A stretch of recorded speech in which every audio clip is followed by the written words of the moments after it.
Did Jerica tell you about last night's debacle? Mm-mm. No? We had Dan over, Apple Pie Dan. Yeah, apple pie Dan. I love it.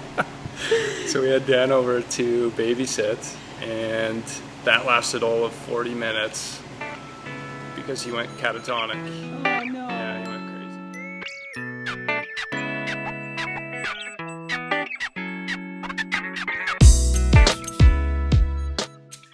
Now anything that you say can be incriminating and maybe used against you in a court of law. Well, thank you for volunteering yourself. For sure. Or being voluntold and being okay with it anyways. I appreciate it. It's usually how it happens, right? Yeah, it usually is. All good. But no, I've been pretty excited about this for a long time. I think that it's going to give people a lot of great context as to, what's the right mindset to have. Yeah. Going from 0 or close to 0 fitness level to where you're at now, capability wise. So, and I look back in your file, and it's been like an 8-year journey, 7-year journey. 10. 10? I guess it would be 7 with you ish. You're with Chloe at 360 for a year and a bit. For a year and a bit. Yeah. And then it was you. Us in 2014, I think. Yeah, January. Yeah. So what did you do before? Nothing. Nothing? Nothing. 0. What? Yeah, 0. Okay. It wasn't until, and I kind of remember, it was August of 2010 because Kaylin was born in June, and August is when I actually started running. Right. And I was accidentally invited to a run group. Cool. Yeah. Accidentally, yeah. Like somebody texted the wrong number and you kind of sort went? of Facebook messaged the wrong person. Cool. Thought it was somebody else and messaged me. I mean, it was a friend of mine, and so I messaged back and said, "Hey, I'm really interested," because we had a previous conversation about fitness and running and how I wanted to, maybe start running and yeah. Sort of thing. So I said, "Yeah, I'm really interested, and can you tell me a little bit more?" And she was like, "Oh, I'm so sorry, I sent this to the wrong person." I was like, "Oh, can I still come?" And she was like, "Oh, yeah, for sure." And she was okay with it? No, for sure. It wasn't her running it, so. Okay. Was it an intro group of runners then? Yeah, it was. It was kind of like a learn to far? run. Mm-hmm. And she set the goal. Like an intro to 5 or something like that. Yeah, so she set the goal at the end of the run group was one of the 5 Peaks races in Canmore. Cool. Yeah, and Did you do that? I did. You did. You did a leg of it. Very poorly. Okay. Yeah, very poorly. That's great. Well, the 5 Peaks are throughout Alberta. Mm-hmm. There's 5 different courses that run, and they combine those 5 races make 5 peaks. Make the 5 peaks. Yeah. Oh, okay, so you do each peak yourself then, and so like one's up north, one's I think in Sundre, one's in Canmore, one's in and I can't remember them all. Gotcha. Sort of thing. It's not like the Sinister 7. That's what I was thinking of. Where you do the 7 legs. Yeah. Yeah. And end up in an ultra marathon sort of thing. But anyway, so I did this 5K run. And my naivety at the time was pretty good. So I, trained on flat and went to the mountains. Yeah. And that sucked. Your ankles and Achilles probably. A lot. It was my first foray into mental conditioning. Totally. Were you allowed to use music? And did you? I don't think so, but I never did because I always trained with the group. So music was never really a thing unless I was running by myself. Gotcha. Sort of thing. Because that can be a huge thing. Like from some of the research I've done, watching documentaries. Yeah. Somebody going from training with music, and we've kind of chatted about this before too, to now you're racing and you're not allowed headphones. Yeah. Like that's pretty significant. For a lot of people it is. Yeah. I've never really been bothered. Mm-hmm. You'll be so proud of me. I don't actually train with music anymore. Nice. Good for you. So I like to actually hear the things that are going on around me. Yeah. I need to know as I'm running because I run on dirt roads. I need to know if cars are coming. Totally. I need to know that sort of thing. Yeah. Pathways in Red Deer, you need to know if there's bikers or I feel like you can stay more aware of your body too. Yes. It's obviously and part of the progress that I'm trying to do now has to do with running mechanics. Right. And part of it is how hard do you slap the ground? And if you're listening to headphones, you can't hear your feet hit the ground. Right. So you have no idea how hard you're impacting onto the ground. Plus, if you're listening to anything that's kind of more uppity, you might start stomping the ground. For sure. Like being more aggressive. Music also changes your pacing. Mm-hmm. Right? Yeah. Oh, yeah. Totally. So I run faster on certain songs than I do on other ones, and it's really interesting to see how you do it subconsciously too, and you just don't realize it. Yeah, and there are running tracks I know that you can get that are a certain cadence, so that it stays consistent. I was listening to Hans Zimmer the other day. Oh yeah, are you familiar? Well, he did the. This is gonna sound terrible. I have kids. He did the Frozen soundtrack. Totally. Yes, so he's done a lot of soundtracks. He did like Sherlock Holmes, Lion King, like really well known. Tons. Yeah, really well known for that. Yeah, and I really like that instrumental stuff. So yes, I was listening to that some kind of a Lion King song came on, and I just gave her. Yeah. I'm like, ooh, I'm going way too hot right now. Yeah, totally. What did that progression look like into committing to a gym and kind of getting into, I'm assuming it was kind of the first time that you had ever had, the working out or at least consistent working out experience? Yeah. Going into a gym? Yeah. Yeah. So what brought me there? Specifically, was I training with Scott? Yes. Already? So specifically what brought me there was Scott, who had... I found his file too. For a long time. And he's still really good at it. He had done all his own workouts. Right. And consistently went into the gym. Yep. And done his thing or whatever. And then he just found a point where, he just needed a little more guidance and a little more push. And just learn a little bit and that sort of thing. And then, he had some really crazy results. And then I started looking at myself and kind of not liking what was going on. And had you, in a past life, so before kids, had I ever done anything physical? Yeah. I did gymnastics competitively from probably the age of 4. I think it was 4 or 5. Until when?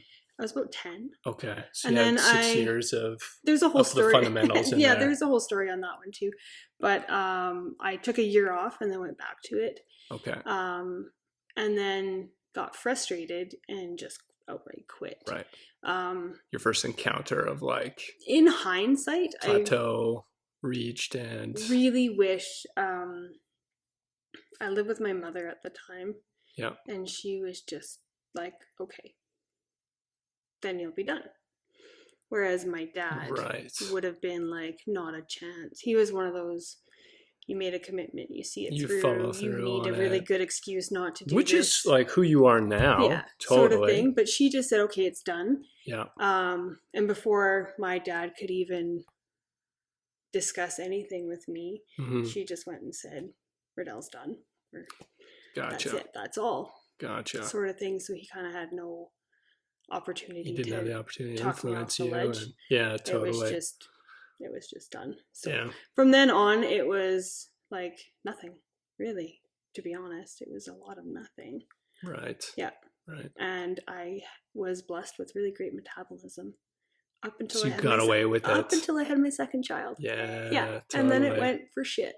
What did you do for work before kids? I keep forgetting. Oh, I worked for a restoration company. Okay. Yeah. Okay. So fire and flood. Gotcha. Yeah. So did you take a college program to do what you were doing there? Or I started out as the secretary and ended up into project management and excellent.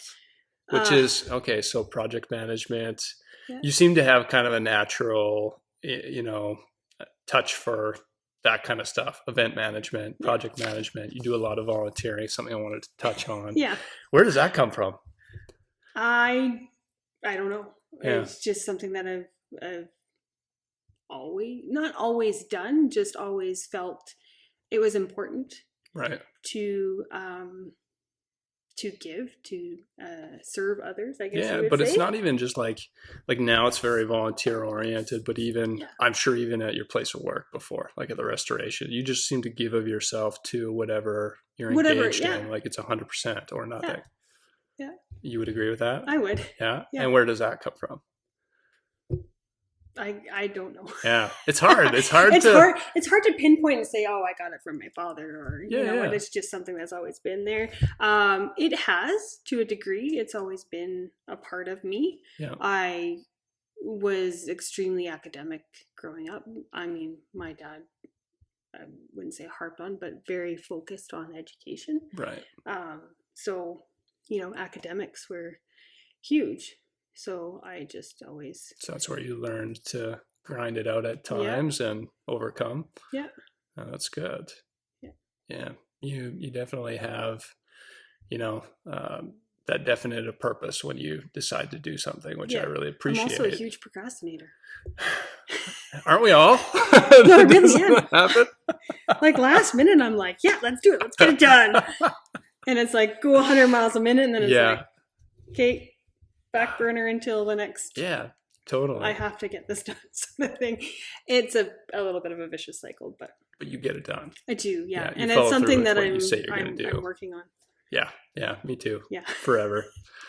Yeah, for sure. Like it's funny. There's always lifelong efforts. Pursuits. There's always going to be shortcomings to look at closing for sure. Yeah. Yeah, it's funny. I found this study, legit. I found this study that suggested procrastinating to a certain extent was actually healthy for your creative brain, rather than having done something way in advance. Like the pressure seems to do something to engage your creative side. I think if you have the pressure to get something done or, finish a project, a task, or whatever, I think it what's the word? Ignites your creative side, and you tend to think more outside of the box. Because you got to get it done now. There's a deadline on this sucker. Yeah. Usually takes me 4 hours to do this. I got 3. Like, well, what do I need to do to cut that hour out? And you get creative on it. And you come up with some pretty good. I mean, don't get me wrong. You come up with some pretty bad stuff sometimes, but you come up with some pretty good stuff too. And you get it done for sure. Okay, so again, digressing. So you come to the gym, kind of follow Scott to 360. Yeah. What were you expecting when you came, and why at that point? Was it because you had Kaylin, so your second baby, and your metabolism wasn't going to cut it? Oh yeah, it tanked. That was it. I was, in my opinion, and I mean everybody has their own opinions of themselves and how they look in a mirror. Yeah. I was getting fat. And I mean, you'd look at me and say, yeah, right. Mm-hmm. In my opinion, from what I was. Yeah, I was. You're losing form. My tummy was getting a little jiggly and fair enough. A few other things. Yeah. And I was just like, no. And it's funny because I was thinking about it yesterday. Why did I join 360? And it wasn't just to follow Scott. I mean, it was obviously to do something about my own situation so that I felt comfortable in my own skin. And it's funny to think, I think if I remember correctly, what I wrote on my initial, like, what do you want to get out of the gym sort of deal, because they always make you write all your goals, like not all your goals, but kind of what you're after. What I was after was to maybe lose 10 pounds and like get a little more definition, like a little toning here and there. Yeah. It was never what it actually progressed to be. So you never would have expected the cascade of events and achievements that led you to the capacity that you're at today. No, I wanted to do a little bit of cardio. Yeah. Which I hated at the time. I wanted to do a little bit of cardio, a little bit of, cute little 5-pound weights or whatever, and call it a day. And, well, okay. To be fair, though, I mean, a lot of like the volunteering and stuff too probably starts that way as well. Well, I could help with that. And then you kind of it sure snowballs. Things snowball. In a hurry. You go 100% or nothing again. Yeah, and it kind of really snowballs. Yeah. Much to Scott's dismay. Yeah, totally. A little bit. Totally. But he also knows that it's things that I really enjoy doing, so that's what I do. Scott just became a volunteer firefighter, and that's his super passion. It's super cool. And what you're modeling to the kids too, right? Like very cool.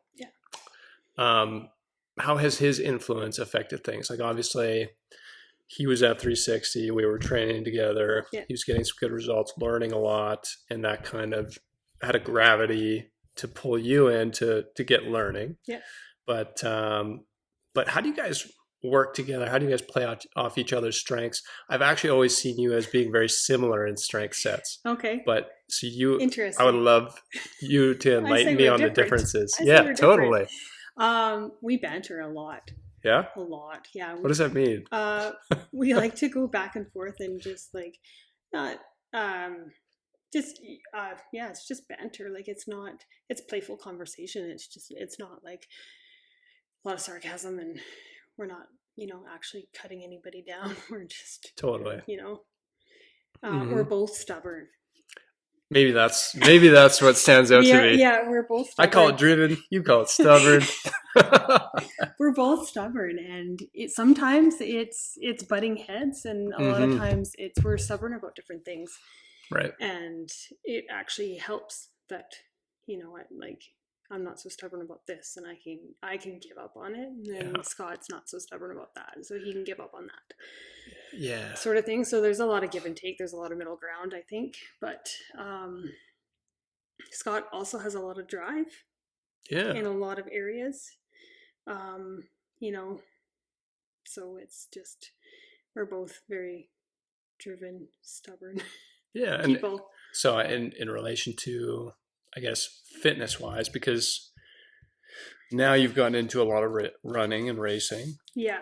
And I know Scott's not quite as driven in that area as you are. He's not at all. Not at all, but he's very supportive. He is, and that's why he does it. Okay. He does it so that I don't do it. Not necessarily alone per se, but he's also competitive in that regard. So he always likes to be like, "Oh, I beat you in time." So, and you train for this, I don't, sort of thing. Yeah, totally. Really kind of pisses me off, but he also knows it's a motivator. Mm-hmm. You might start really pushing the envelope on that though. Like last year, you had a couple of times that were really close to his. Really close, like within like a minute and a half. This year with your run training, like. Yeah, my goal is to, pun intended, give him a run for his money. Yeah, totally. Right. Seriously, yeah, absolutely. So, but yeah, he started doing them because I loved them so much. Yeah. And like, OCR that's my passion. It is your jam at this point. Yes, at this point, it totally is. So yeah, he started doing them just to be able to do them with me. And he said, like there's this could be something that we could do together. I may not super love it like you love it, but I'm more than willing to do it. Something I really love about the culture in racing, it could be a family event. Oh yeah, for sure. The kids can volunteer, they can be there, they can cheer you on, they can see mom and dad working hard rather than that was Calgary sitting on the bench. For us. Yeah. And that was Calgary the last 2 years. Spartan's not going back to Calgary this year, which is fine. The venue was kind of a little run down. It was a little shady on the, how much bacteria was going on. Sort of thing. But I mean, any Spartan race really kind of has that. But yeah, it was on a motocross track. So it was, there's only so much they can do with that. But like Kaylin would do the kids race. Then does not like it. We might see that change in a little bit, but as of right now, he just really doesn't like it. So he would come and watch. Yeah. And Scott and I would run in different heats. See you sweat and different heats. Get muddy. Yeah. Yeah. That's cool. Yeah. So, like we run different heats. So Scott would always try to run the first heat. Yeah. And catch me.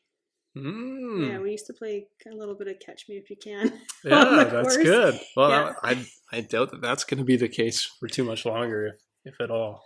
Well, it's with your run training. So that's my hope is that he caught me on course last year. The very last weekend we did in Ontario, it was a very flat course, and he caught me on course at the A-frame, which was probably maybe 100 meters. Okay. I'm really bad. I'm really bad in distances, but so it was A-frame, and then we had the spear throw, barbed wire crawl, the slip wall, and then the fire jump. And if you've ever run Spartan, the festival area, the obstacles are very compact. Right. So you would leave the A-frame and run maybe 10 feet, and then there's the spear throw, and then 10 feet, and then there's the next one. Yeah, the so they're really compact in their obstacles. So yeah, we had, what would be 4 obstacles left, and he caught me on the A-frame. Yeah. Yeah, on the Beast, which is the 21-kilometer one. Wow, that's not. Yeah. And I can tell, and I missed the spear throw, and he got it. And I can't even tell you how pissed off I was. Yeah. Totally. Yeah. I mean, just regularly missing the spear throw would be a piss off, but this year I hope to change that. It's 50-50. I'm like dead on 50-50. I'll hit it half the time and not half the time. I was thinking about the biomechanics of it, the physics of it. You're at a disadvantage. You stand and Scott doesn't much shorter. And Scott doesn't understand because he's like, I don't get it. You see target, you aim, you throw, you hit, he hits it. Right? That's coming from somebody who grew up playing hockey. Yeah. And grew up playing baseball. Yep. Right? Yeah, very target centric. Like you were throwing something, hitting something into. Now, I can tell you, I played baseball for like 1 season as a kid. Yeah. It was terrible. I can't throw a ball. Like, I can look at where I want to go and it'll go the opposite way. And it's just, I'm terrible. Yeah, but they're getting better, those spear throws. They are, yeah. Scott built me one in the backyard, so yeah, that helps. Sure. Yeah, for sure. And he built me a new spear this year too, because you broke ours last year. Did he break it? You did. He did? I broke it. No, I didn't break it. Yeah, you did. What? Yeah, don't you remember? Really? We were fooling around in the backyard, and you did threw it, and it split. This oh, yeah. Okay, I do remember that. But it wasn't. It's really not your fault. My man, just such a powerful throw. It wasn't your fault. It was already doing that. I'm sure it was. I'm sure it had a lot of impacts on it. So the kids, when they watch, does Kaylin come too? Kaylin does. Has she ran them? She has. Yeah. Awesome. Because she's in dance, so she's got her fitness anymore. outlet. She's in cheer. Oh, cheer, right. Sorry. Yeah. Yes. Yeah. All that jazz. Yeah. It's pretty intense. I saw some videos Trace Lee shared with me the other day again. And from the most recent competition. Oh, yeah. Yeah. Yeah. And the stuff they do is pretty... She works really hard. Yeah. And, it depends on what mood she's in when you ask her. Yeah. Do you want to do Spartan? No. And then other days it's like, yeah. She's into it. Yeah. Interesting. She's got her little medals on the back of her she's door. definitely got her physical outlet. I know Thane's been at the gym for a while. He's been there for 2 years. Yeah. 3? Nope. Just about 3. Oh, just about 3? Yeah, just about 3. That's great. Yeah. Now, I got the sense that when he started coming, not that into it, but from what you've told me, most recently anyways, it sounds like it's not necessarily that he super enjoys it, but he understands that it's important. Yeah, that'd be accurate. Yeah, it's kind of like brushing your teeth. It's like... Yeah, so when he started, he went to the kids camp in the summer. Yeah. And my husband and I, we require our kids to have one physical activity. Mm-hmm. Yeah, that makes sense. Right? Keep them well-rounded. Yeah. So whatever they wanted to pick, it really didn't matter. As long as they pick something and, hopefully enjoyed it and tried and all that kind of good stuff. Yeah. And so when it came down to it, he liked the kids camp, and then we said, well, you need an activity. What do you want to do? And he says, I want to go to the gym. Cool. And we said, okay. Yeah, it's a good place to be. Yep. For sure. It is. There's some days he comes out and he was just meh. Well, you too, right? Oh, well, yeah. Like not he's every day dead, is a championship or he's day. just like not into it. And then there's other days where he comes out and he's like, guess what? I did whatever. Yeah. Yeah. Totally. Yeah. Not every day is a PR day. Every day counts, being in the gym. Yeah. And speaking of which, so I'm just in assumption that both your kids are going to end up being quite driven in one way or another. And I would say that drive got you through some low points at the gym. Oh, for sure. Right? Yeah. So do you remember anything in particular that was... These are all the funny stories. This is great. I love it. I'm like, this one. And I got my talking notes. I was like, this one and this one. Yeah, I don't think I included it actually in the show notes. What, most memorable moments in the gym? Well, most memorable moments, yes. But What are funniest moments? It really normalizes it for people. Because what are some of the funniest moments? I'm all for getting cut down a notch or two, right? That's don't let the ego go up here. Keep it down here. Humility. It's good. Yeah, it's a good trait. Stay for humble. Sure. So what's the number one? What's the number one? Yeah, do you have a top 5 or what? Of memorable gym moments? Wow, memorable notch cutting down. Oh, yeah. Moments. There's been a few. Holy man. I can think of a couple. Yeah. Let's go with I want to see what you have. Yeah. My first one, and I think maybe it's just on account of that drive to go all in. I think we were doing an elevated planche to pike combination, which is a gymnastic movement that is not supposed to go into a handstand. Right. It was elevated probably 3 feet off the ground. Yeah, because we had a box, which was probably 24 inches, and then plus kettlebells. Yeah. So whatever that works out. Probably close to 30 inches around there, anyways. Yeah. So you go into handstand pretty impressively. Yeah. I was frozen in shock. I've never been able to ever replicate that. One moment in time, and it just drives me nuts. What do you mean replicate it? You want to replicate it? I do. You want to replicate the movement? Yeah. Not necessarily the situation specifically. God, no, not the situation. I want to replicate the movement, and I haven't been able to do it. I whatever was working, it worked. But yeah. I went into handstand and didn't quite gracefully come out of it. Yeah. Falling to the ground, gravity. Just always in control. Gravity sucks. There's moments where you just think I've got this handled. And then gravity reminds you. Yeah. And I landed on my tailbone. Yeah. Oh.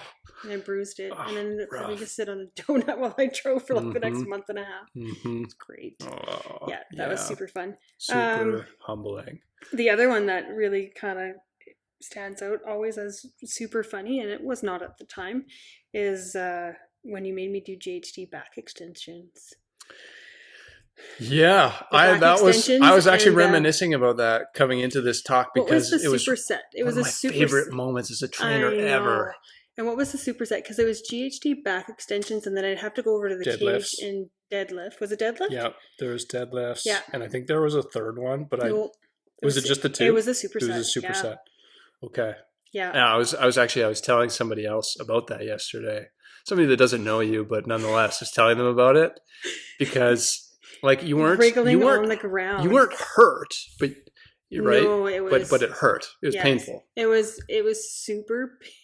It was muscle spasms. Yes, cramping and is what it was. You couldn't even stand up. No, you were crawling back over to our little our home base where we set up in the gym. Yeah. And I remember two of the other trainers just "Are you okay?" Yeah. And I'm like. Ugh. Yeah. And then they just laughed and was like, holy man. It just feels so good when you crush somebody like that. I don't know if that's super sadistic. It's the whole trifecta, right? Yeah. I've heard of estheticians who, when they wax, they enjoy seeing people in pain when they wax people and stuff. Yeah. So I don't think that's a different level. I think that mine is much more acceptable. What do you think? I don't know. I don't know what to tell me. It's that was the second one. Yeah. That was really memorable for me. Yeah. You know what? One, you were never there for it, but it was. You had me doing on the bar. You had me doing inverted rows on the pull-up bar. So basically, hanging upside down. Yep, I recall. Okay. Yeah.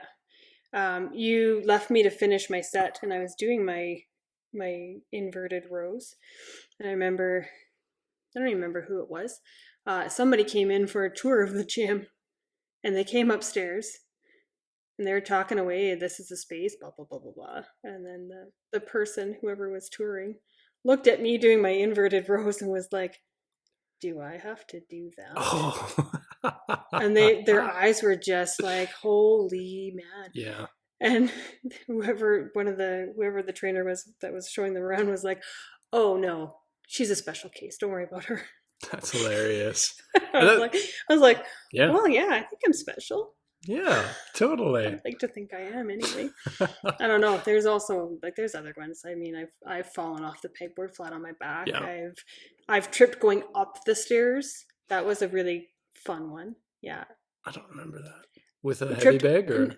No, that's the best part of the story. We were going upstairs to do an assessment, and I tripped going up the stairs. Oh, to get I do to remember the that. assessment. I do remember that. Yeah. Yeah, totally. Yeah. That one was super fun. Yeah. I don't know, but I guess. What about getting your first muscle up? Like, that was pretty cool. Yeah. We were doing that. I was reading into our old training plans today, and one of our sets was the red band. When we got to the red band, and then beyond that, doing a full muscle up, not coming over one arm than the other, but like clean muscle ups. Yeah. It's pretty cool. That was probably what I would consider my greatest moment in the gym was finally getting that. Mastering that movement, because I had each individual element that I needed, and it was just the mind. I don't know if it was mindset or if it was just in my mind how to work it out and put them all together and string them into a proper form. But yeah, that one was huge. That was huge. It is another monster. Like when I think about intricate movements, muscle up comes to mind, overhead snatch comes to mind, like Olympic. Yeah, there's room for growth. Shoulder mobility. Yeah. But these movements, like, they look so easy when somebody does them well, and then you dig into how they got there and the regressions and the different exercises they had to do leading to that, and then the mindset to put it all together and be aggressive enough to risk failure, right? Oh, and I failed a lot. Yeah. And I mean, to put it into context, we worked on that for 1.5 years. Yeah. It wasn't until August, like we started working together, January 2014?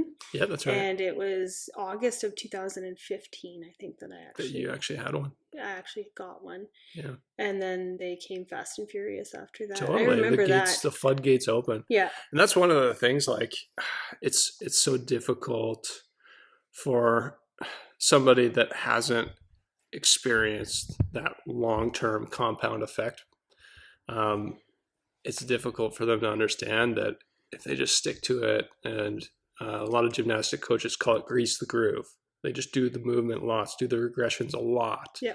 The body, that neuromusculature connection between brain and body starts to piece it together. Yep. And once you have it, it's like the floodgates open. Yeah.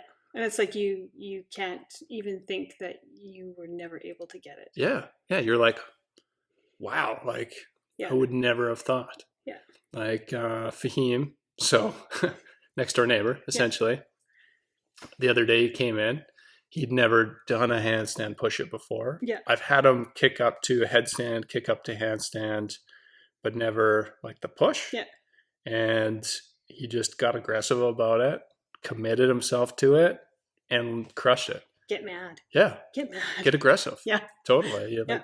And unfortunately, there's a little bit of risk that comes along with that. Oh, yeah, for sure. But there's risk in there's everything. Anything, right?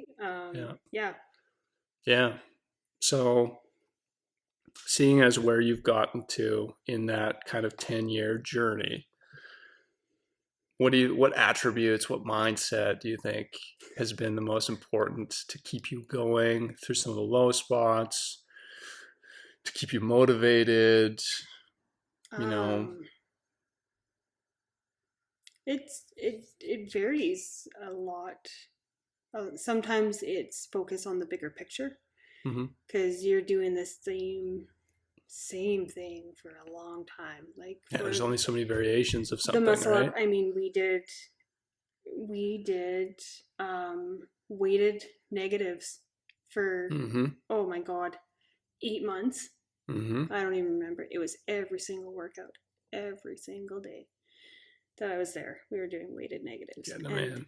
They just got boring. They got sucky. They got sloppy. They got whatever, right? But it's sometimes it's a bigger picture, and sometimes it's focus on breaking it down into like macros and focusing on this one piece, knowing that this one piece is going to get you closer to the big piece.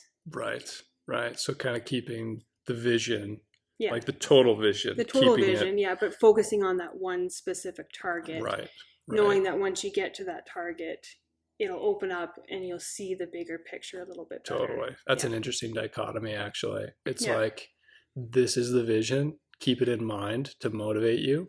But let's put the pieces and let's hit this target and that target and that target. Commit to the process and then occasionally periscope up to look, okay, where am I at? Yeah. Yeah. I do that a lot in Spartans. Do you? Yeah. Like the beasts, the long distance ones. Yeah. I do that a lot. It's especially because I do them in the mountains. It's get to this ridge, get to this. Right. I'll even as you're climbing one of the ski trails, I'll look over and I'll be like, get to that one tree, or get to just get to this particular point. Yeah. And you can stop for 5 seconds. Yeah. Breathe and then keep going. Kind or regroup, it's a lot of times it's get to this tree and then it's get to that tree, or get to this mark, or get to that person, or something to keep you going that's not, I've got 16 kilometers left. Yeah, it's like look at your watch and you're like, holy crap, it's 21-kilometer long race and I'm only 5K in. Yeah. This is just retarded. Yeah. And this is where I want to learn a lot. And this is where you want to do a complete 180 U-turn and go back to the start line and be like, I'm out. Yeah, you're finding ways in your mind to cheat. How could I cut the course? Oh yeah, you think about that a lot on long climbs. You're like, because you can sometimes. I mean, they only have so much room on the mountains, like where they go to plot out a course. Right. And a lot of ups and a lot of downs are very close together. Very parallel. Yeah. Very close together. Like could be so easy. Separated by a line. Yeah. And you can see sometimes that like as you're going up. So in Kimberley last year, there's when you went up the biggest climb, but you knew the descent, the final descent back into the festival area where you just came from. You could see it through the trees, and you could see people running, and you think to yourself, it's so easy to just be like, go into the bathroom and just cut across and go. But Spartan also makes it hard in that they put timing markers or trackers. Yeah. So they put timing mats in certain spots along the course, and if you don't, they have to sense you go over it. If you don't pass over it, they know that you haven't been there. Right. So then it's in question. Definitely call foul. That's good. And be like, you didn't do that. In open heats, not so much, but in like age group where I race and elites, for sure, you have to hit those timing markers, and they are never in the same spot day after day. Race after race. They are always different. Wow. So that would keep people honest. I bet you they do that in marathons now too. Stuff like that. Yeah. I heard that back in the day, a woman cut off part of a Boston Marathon and ended up with like an all-time record time that she got caught on, obviously, but she cut out part of it. Don't cheat. It's not worth it, kids. Yeah, no doubt. What's a mindset for that? So I'm getting more into running now. Yeah. I'm going to be looking at doing that ultra. Not looking at it. I'm doing that ultra. That's awesome. So I'm excited about it. Yeah, Scott's first thing was, oh my God, did you see that? He's running 100 kilometers. He's freaking crazy. Yeah. And I'm like, he is. And it's so funny. I was looking at the, it's called Run Tell Ride in Colorado. Okay. And I was looking at that today and Run Tell Ride? Tell You Ride. Tell You Ride. Yeah, TELLURIDE. Okay. Yeah. And what is it? It's a 60-kilometer course. There's obviously different distances you can do. It's 60 kilometers. It's a 14-hour cap on the kilometers. Yeah. And you run through the Colorado mountains, which is the Rocky Mountains. That's awesome. Obviously. And you have checkpoints you need to make. Yeah. And that sort of thing. And at the end of the day, I think you end up with like 12,000 feet of elevation gain. That's a lot. And descent. Yeah. I can't remember what it is for the Iron Legs. It's a lot. It's a lot too. Yeah. So it's, and I mean, they're very transparent. They're like this, there are certain sections they're like, this is going to be super slow. It is very technical. It is loose rock. It is, you have to be So careful. are you looking at doing this race, the 60? Well, it's just something. Just something you're looking into. It's something I looked at and thought it was super, super interesting. Assessing it out. It's like running the marathon on the, I was going to call it the Berlin Wall. It's not the Berlin Wall at all. I know what you're talking about. The Great Wall. The Great Wall. Yes. Thank you. The Great Wall of China. I'm like, it's the Chinese Wall. That's terrible. The Great Wall of China. It's like running the marathon on the Great Wall of China. Yeah. Okay. That's cool.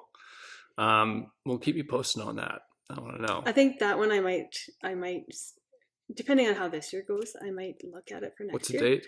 August 22nd this year. Okay. So it's really close to your race. Yeah, totally. Too close. Yeah. Like even 3 weeks is way too close. But yeah.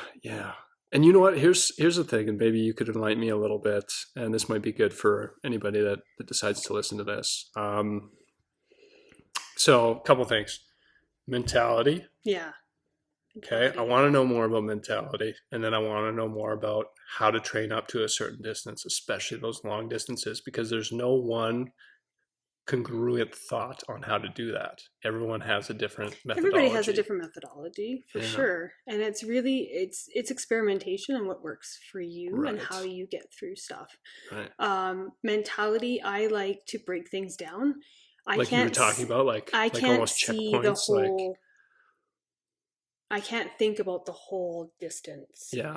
It's like when you put me on the rower and you're like, hey, I want to see how fast you can do 250 meters. If I'm looking at the count and the clock, it screws up my mentality and how to push through just going. Of just go. Right. So I need to really I can't look at it. Yeah. Is that the same for running then? It is, yeah. You need to just keep going. Even breaking it down by, it used to be, when I very first started running, it would be running through Sylvan Lake, I'd be like, get to that lamppost, get to that house, and it's just randomized pickings in my head of where I want to be and how, what I want to do. It's like, if I can just get here, I think I can keep going through it, sort of thing. And right now it's a lot of my training is by kilometers. So do 1 kilometer and 1 kilometer and 1 kilometer, and my watch is set to lap at kilometers. Right, mine too, actually.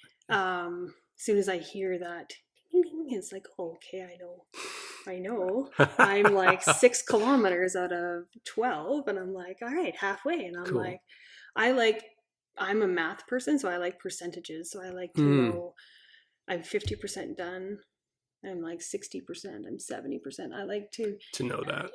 The old school internet where you see the bar and it's just and then 100% you're like, totally. And then somebody goes on the phone, right? For sure. I like that because that's my mentality. I need to know that. You need to know where you're at and keep track. Yeah, but I can't think, okay, 12 kilometers. Right. You just want a percentage. And it's okay, I'm 1 kilometer in. And it's okay. I'm like, 10% sounds a lot better than 1 kilometer. Yeah, right. Totally. 1 out of 10. It's no, I'm 10%. Yeah. It's amazing how people are driven so differently or respond. And some people are like I can't even think about that until I'm at least 8 kilometers or whatever. They like to see the whole picture and they need to know what the end goal is, and that's what they focus on, and that helps them. So it's really it varies for everybody. Well, I will keep you posted on what I'm like. When you get into the long runs, it's hard. Yeah, I could see where it's monotony, and it's being able to push through what would be considered monotonous. Yeah, right, and just going and to continue going. Yeah. Yeah, it's part of the reason. What do you think about when you run? Me? Yeah. Continuing to go. I try and get out of my head. Yeah. I try and just enjoy the surroundings. But so running for me is a blank space. Yeah. Where I don't think about.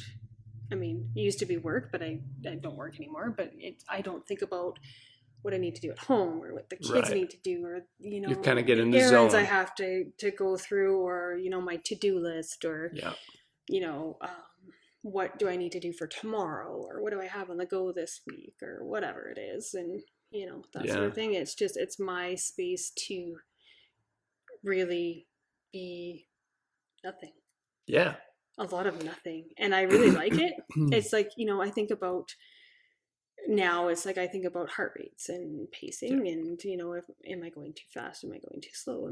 Where can I improve? Especially when you're trying to push that aerobic threshold. And that sort of thing. Like, now it's like how much are my feet hitting the ground? Like how hard are they slapping? Yeah. And am I on the ball of my foot, or am I heel striking, or am I getting lazy? Yeah, totally. Yeah, for sure. Totally. Yeah.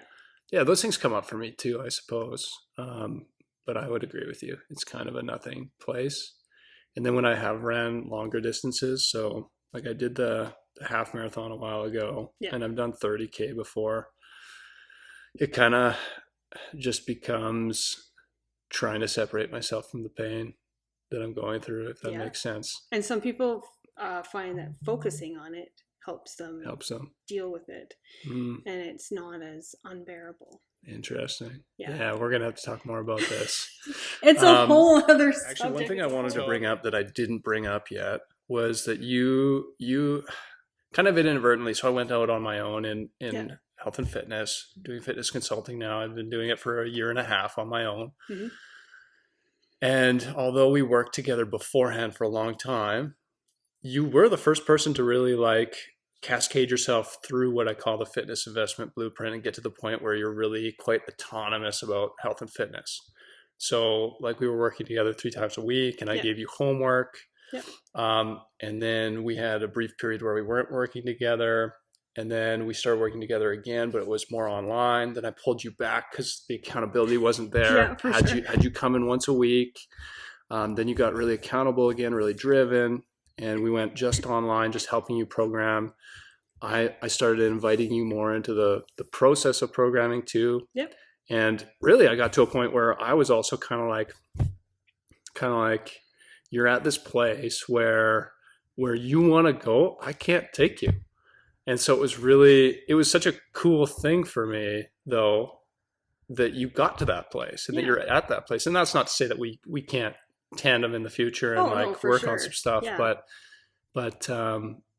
that's super cool. I wanted to bring that up, and I wanted to ask you what that was like for you to start taking more ownership over your fitness and needing me less.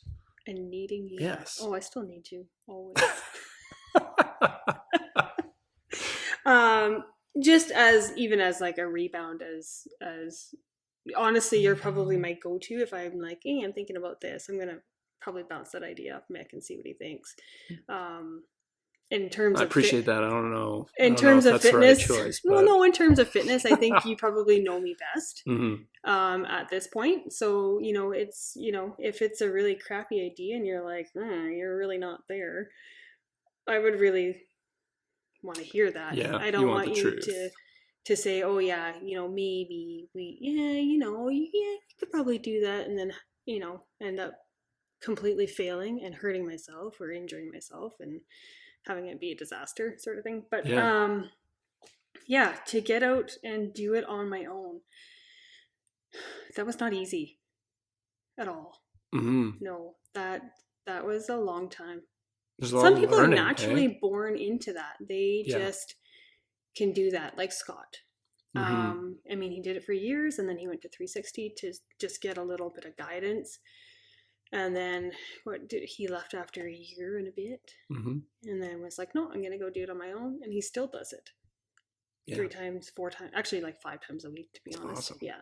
So he's always been that way. I have not. I have needed what I call hand holding.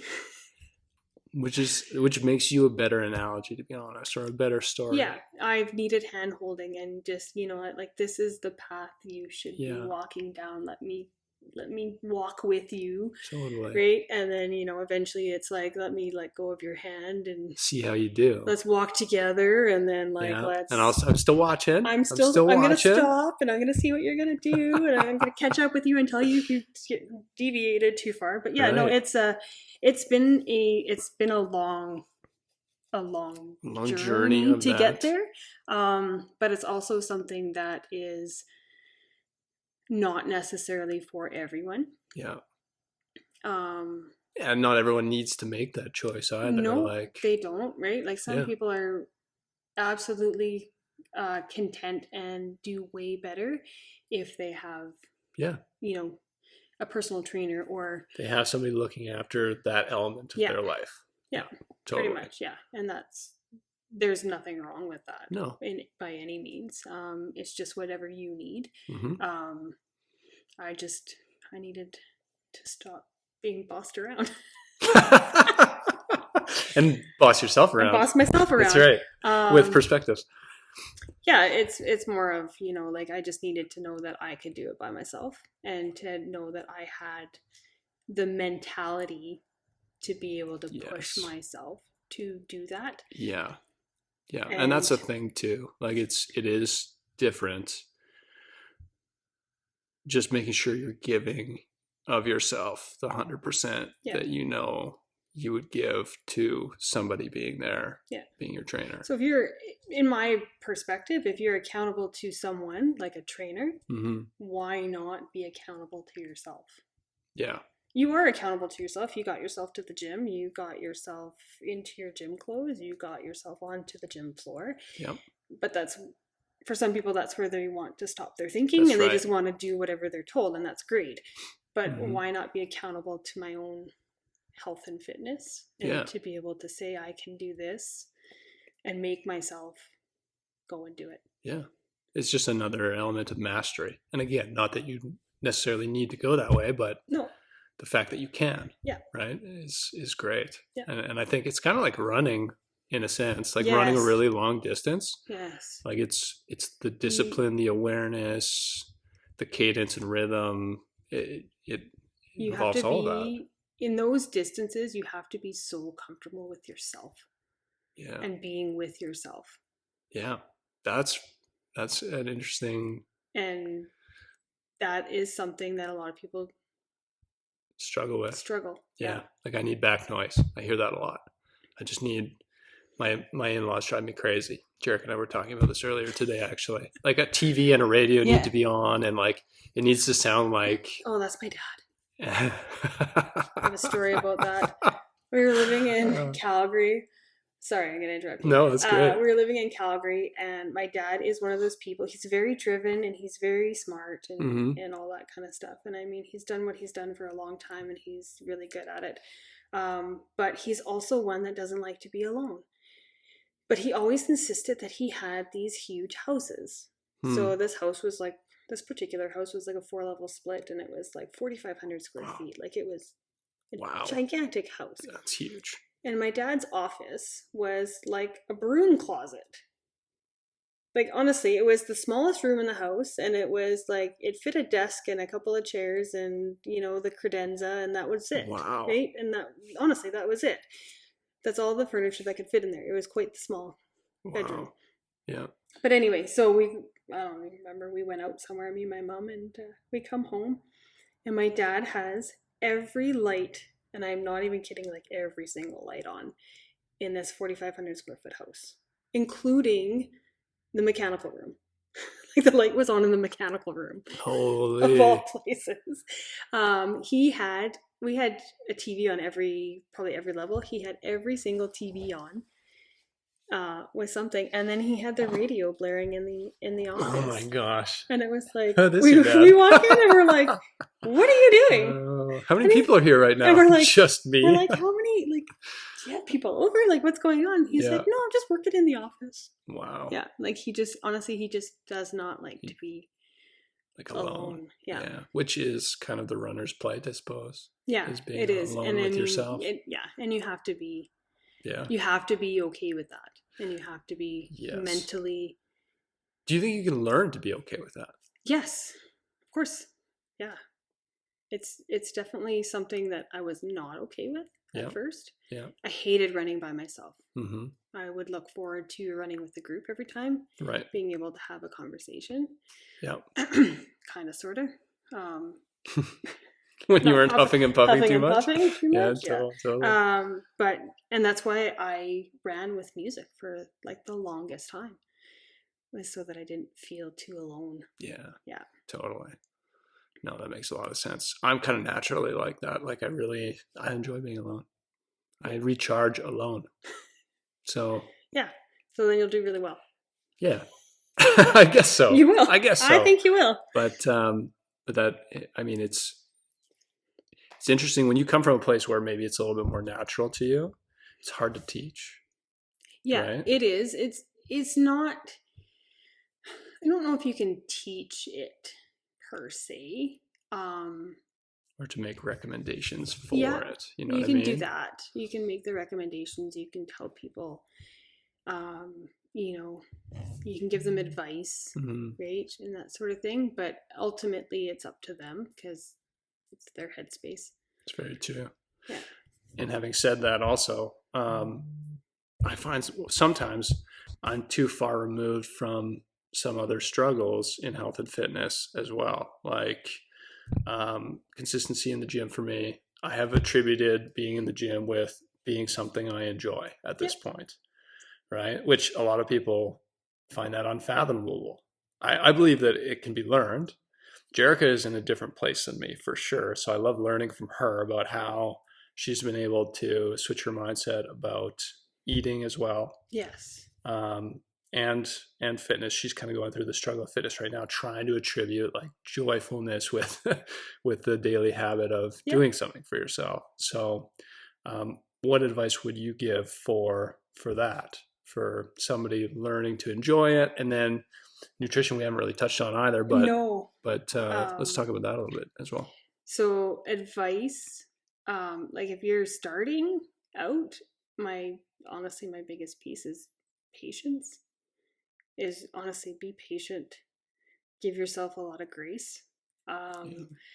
You know, you don't need to go from 0 to 100 in 0.7 seconds flat. You don't need to be doing muscle ups already. No, and it's just not going to happen that way. And if that's your mentality, you're going to fail and you're not going to come back. Yeah. And that's my opinion. And if I can add to that as well, I think probably trust as well. So like you're trusting of me to go through that 1.5 years of plugging away, working towards this muscle up, at which, you know, there must have been times where you were like, this is ridiculous how often we're doing weighted negatives. Does this guy really know how to get this result? Yeah. Right. For sure. Yeah, no, it's a lot of trust. You know, patience, give yourself some grace. Seriously, let yourself fail. Yeah. Like let yourself fail at certain things. You learn a lot in failure. You learn a lot of mental grit. Totally. You also learn likes and dislikes, and you know what, maybe this isn't for me, this part of it, or this, whatever my goal was, maybe that's not really what my goal should be. That sort of thing. Find something that you really enjoy about it. You know, whether that is, you know, maybe CrossFit, or maybe it's running, or maybe it's just weights. Maybe it's even just the social atmosphere at first. Yeah. You know, like just find something that you love about it and really attach to that and build off of that. That's good. Because that's where you'll start to find things will progress. Other things you don't mind also. Yeah. And right. I used to say I hated XYZ exercise. Right. Yeah. Like I used to hate this, or I hated that. I remember you saying that. Yes. Yeah. I hated deadlifts. And I think I said they hate you too. A long time. I hated deadlifts. I hated them. And I remember saying that to somebody. I'm going to swear, and I'm like, I fucking hate them. I hate them. And I'm like, and then you do them so much, and then you're kind of like, oh, it's not so bad. I'm getting good at these. I'm lifting some good weight. Getting okay at it. Yeah. You know, as soon as I got past the 65 pounds. Yeah. And then it was the 145, I think. Somewhere around there. There was a threshold. Yeah. Yeah. And that's when we started doing a plateau, and we had those workouts where you writhed on the floor in pain. Yeah. But it busted you through some It plateaus. did, yeah. So I mean, if you can let yourself fail, and you can learn from Yeah. that, Yeah, I really like you'll that. you'll do really well. And I mean, I'm reading a book called Atomic Habits. I've heard of this book. I haven't read it It's yet. Because Shannon if you Plum ask was talking about it if as you well, ask right? Scott about it, he's like, it's just common sense, Ridehl. Sure. Like do this, don't do that, sort of thing. But Yeah. I mean, habits are derived slowly. You can't jump right in. Yeah. You can't all of a sudden decide that you're going to, run a 6-minute mile when you've been doing it at 12. Right? Like you're just not gonna progress that way, and then you're gonna get frustrated and you're gonna be like, oh, this is crap, I'm not doing this anymore. Totally. I'm out, and you just walk away completely. Yeah.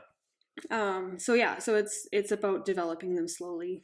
Thinking of habits as a positive, or inversely as what the negative is that you don't want. Right. Right. So like being driven by a dream or a nightmare is kind of what you're talking about. Yeah. So it's like, I want to, clean my house more. Right. It's like, it's a daunting task. I don't want to do that. But you know what? Like if you think about it, okay, I don't want to live in a dirty house anymore. Mm-hmm. Like it might motivate you that way. Right. So thinking of it in a reverse way sometimes is better. It's kind of, just a different perspective. It's just a different perspective. But to know that, and it's all about he says it's all about the 1% improvement. Mm-hmm. If you will stick with a habit if you can see improvement, even if the improvement is 1%. Mm-hmm. So if you're trying to run a 6-minute mile and you start at 12 and you run for 3 weeks, and all of a sudden you see that you have gone down to like a 10:30. It's pretty motivating. Yeah, you're just totally. Like, hey, like I went down 1.5 minutes per mile. Like, holy, I think I can continue on and get to what I want to get to. Yeah. But as long as you're seeing the 1% improvement, you're more likely to stick with something. To stay driven with it. Yeah, I can appreciate that. I actually have it written above my treadmill right now. Do you? Yeah. So my running coach he's a super interesting guy, but he... what is his name? Craig Schmidt. And he's at... Grit Performance. Grit Performance, right. Yeah. I kind of snuck in as an athlete for him. He's not taking anybody else this year. Oh, awesome. Yeah, he's maxed out. It's maxed. Yeah, he does a lot of triathlons and stuff. So, yeah. So the first month was to write down like a couple of things that you're looking for out of what you're doing. Right? Yeah. So kind of like an achievement or a goal. Yeah. So what you mean? Yeah. Kind of that sort of thing. Yeah. But it was more like, what do you enjoy about it? And like what motivates you to bring you back, sort of thing. Right. And this month was about belief. So it was, he wants you to take 5 minutes, 3 to 5 minutes before you do your run or your workout, and just sit and visualize what you're going to do. Cool. That you're going to be, like relaxed, and you're going to finish it strong and fast, or, and you're going to enjoy what you're doing. Cool. So you envision enjoyment out of it. Yeah. So above my treadmill right now, I have a couple of, the first month was, my thing was I was going to trust the process. Yeah. Cool. But let's talk one more thing, back it up. Cause I mentioned nutrition. Yeah. So let's talk about nutrition to cap it off pretty much. Eat the pizza. We got some really good stuff. Eat the pizza. Eat the pizza. Eat the pizza. So in moderation. So what? Yeah, a lot of people struggle. A lot of people are all or nothing. They're either I'm on a strict plan, and so I'm going to stick to that. And then the second they fall off it, or they give themselves any leeway, they snowball into like gangbusters, pizza, chips, ice cream, like totally fall off the wagon. Yep.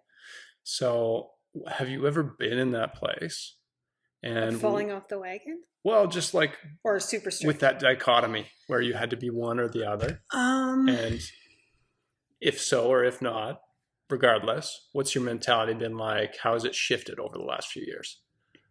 So starting out, I ate what was given to me on my nutrition plan. Yep. Yeah, it was like, this is what it is. And that's kind of black and white. A little black and white, yeah, for sure. I mean, substitutions and that sort of thing. Again, give yourself some leeway. Yep.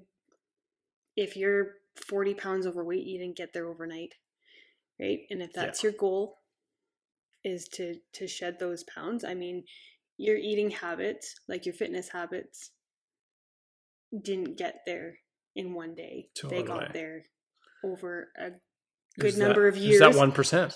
Yeah, you were talking about, so use the 1%. Minus 1%. Yeah, right. So, more than anything right now, what I do is I don't count calories. That's great. I can't. They screw me up. What I try to focus on is the macros. You're getting like ratios, you mean? Yeah. So like carbs, protein, and fat. Those are your three majors, of course. You know, and it's really playing around with them to find out what works best for me. I know you're keto and you don't. I'm keto variant, so I bounce in and out. Yeah. So, not a lot of carbs. And I know I went that way for a while and it was great, like body fat wise. Yeah. Like I got down to probably my lowest after I did a Whole30, which was like 16.4. It was 16 point something, or something like that. I think right now I sit at 20, which is totally fine. It is fine. I'm totally okay with that. There's other elements of performance. Yeah, it's more right now. My focus is, I really think that I don't fuel properly for long distance. That sort of thing. So that's my focus right now when it comes to nutrition. Just figuring that out. And what the appropriate way to fuel is. Yeah, way to fuel, but also like what you're eating afterwards and beforehand. Yeah. And like what you are consuming in your macros. I find a higher carb ratio works for me. Yeah, we're going to have more to talk about on this subject. It's going to be so personal, I think. It is, yeah. And then there's always, you can always find resources online if you know your body type. Right. There's different ways to eat for each body type, whether you're a mesomorph, endomorph, ectomorph, thank you. Yeah, you betcha. Yeah, so like ectomorph, if you're like you, long, skinny, and like longer limbs and stuff like that, you don't want the high carb ratio. You probably want a little more. Yeah, I'm not familiar with like blood type or body type nutrition, so I've pretty much resorted to trial and error. Yeah, and have just kind of like you, like the way you described it originally. I've just kind of gravitated towards what has felt the best. Yeah, and the other thing is, what has made me smell the best, because Jericho will attest, when I get into especially processed carbohydrates, I'm lighting the place up. Yeah.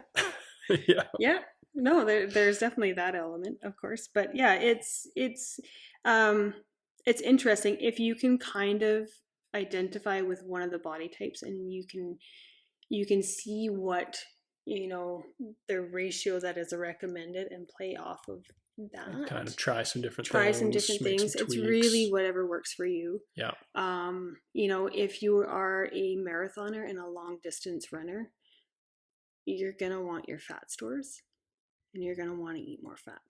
You're going to want to learn how to burn fat as fuel, because that's what really happens. That's over long distance. That's what you'll resort to. It's not your carbohydrates, because that's your fast twitch. Fuel, that's your get up this hill really fast, that's your you know, push this weight sort of anaerobic kind of. You want your aerobic and your slow twitch, which is your fat stores and your fat fuel. Right. So Yeah, I'm going to learn that to a whole new level, I'm sure. Yes, you are. But it's going to be great. I like where you're at now with nutrition. Like for me, if I'm working with somebody and maybe they do start in that place where it's more black and white, either I'm on something like a plan or I'm not. And that was Scott when he started. Yeah. When you gave him his first plan. He was like, boom, and rigid. He was rigid, and it's funny because he would, he came home and said, here's my nutrition plan. Make sure I follow it. Oh no. And I was like, what? Deferred his accountability onto you. I'm not your mother. Yeah. And he's like, no. And his problem was, if I put dinner on the table, and I am very notorious for cooking, like my family is 4, but I still cook like I'm feeding about 6 to 8. Right. Yeah. It's just stop in any time. Yeah, it's my nature to do that. Yeah, you're very serving. Ukrainian. Yes. What does Bubba say? More food. Yeah. So his thing was, give me my portion.